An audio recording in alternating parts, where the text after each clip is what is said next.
Remedy the failures that you have overseen in the last 30 years in this country.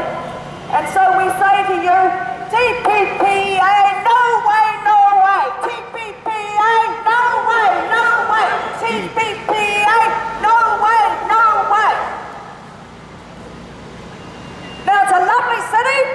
We invite you to pack up your papers, spend the next 10 days wandering around and having a look-see, talk to the people, see what the people want. You hear a very different story from that which you hear from our negotiators.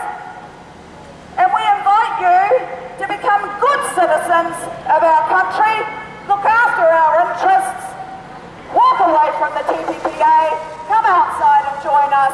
Kia ora koutou. It's 2 years ago, Robert.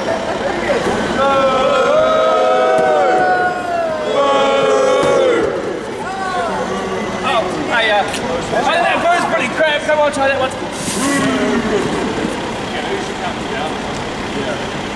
On the second dice.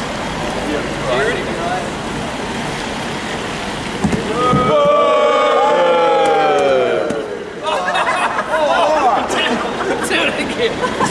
The reasons for opposing the Trans-Pacific Partnership Agreement are firstly that there are secret negotiations that we won't get to see what is in the text until the deal is done. And that is not a democratic process. If they believe this deal is really good for us, then they should be prepared to put the various proposals into the public domain and have a democratic debate. We know, however, from some leaked texts that there are really serious consequences, including in the intellectual property area, both for medicines and the health system, but also for the internet.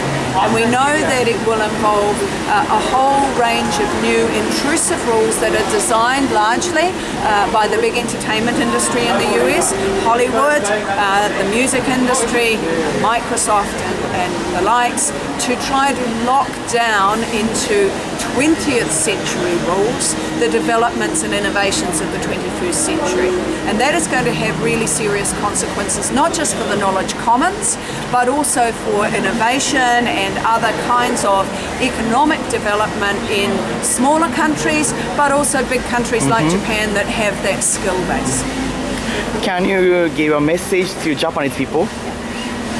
Japanese people have been quite wary about the Trans-Pacific Partnership Agreement, not just because of agriculture, but because of a whole range of consequences in terms of the food standards issues such as BSE beef, the medicines issues and the impacts on your health system, your health insurance system, the consequences in terms of the internet and IT areas, and the rights of foreign companies, especially US companies, to bring pressure to bear on how Japan regulates and runs various activities, including things like Japan Post and the big debates that you've been having around Japan Post.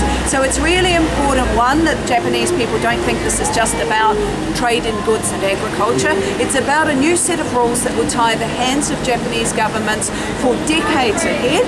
And secondly, that it is a secretive process where you, the people, won't get to see what is being done by the governments in your name.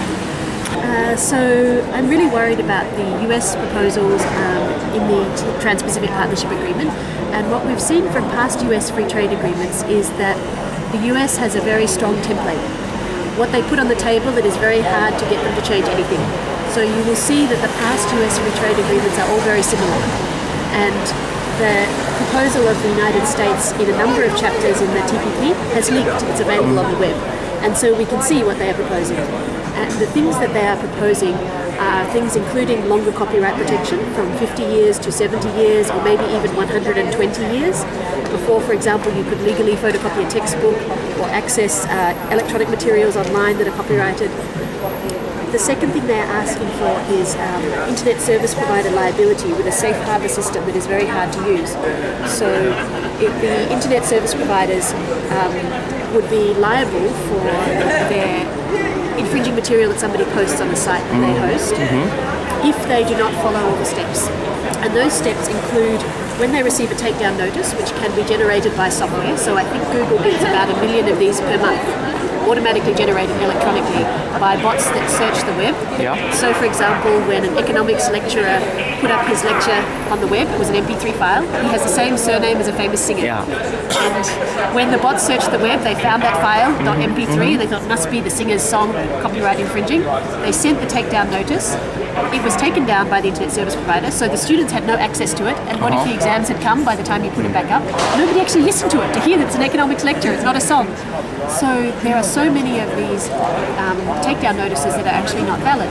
There was a study that looked at, I think, 20,000 or 30,000 takedown notices in a 4-month period, and there were no valid ones that one internet service provider got. They were all invalid. And yet each of these takedown notices, the internet service provider may have to have a lawyer check to see if it's really copyright infringing.